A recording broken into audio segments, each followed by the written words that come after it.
তো এখানে জাস্ট একটা চেঞ্জ করতে হবে। এখানে আনার সময় কী করবেন, এই যে নেটওয়ার্ক এটা চেঞ্জ করে দেবেন, OPBNB এটা দিবেন। দেওয়ার পর এখানে মিনিমাম মনে হয় 0.005 BNB আপনি ট্রান্সফার করতে পারবেন।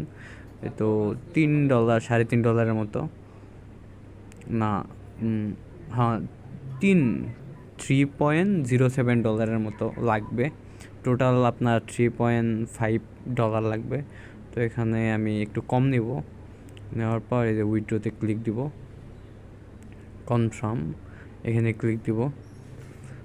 দেওয়ার পর 30-40 সেকেন্ডের মতো লাগবো আর কি ট্রানজ্যাকশনটা হইতে। তো এখানে একটু ওয়েট করলে দেখবো ওয়ালেটে চলে আসছে, এটা চলে আসছে। তো এখন আমি যাই ক্লেম করবো, এখন হবে।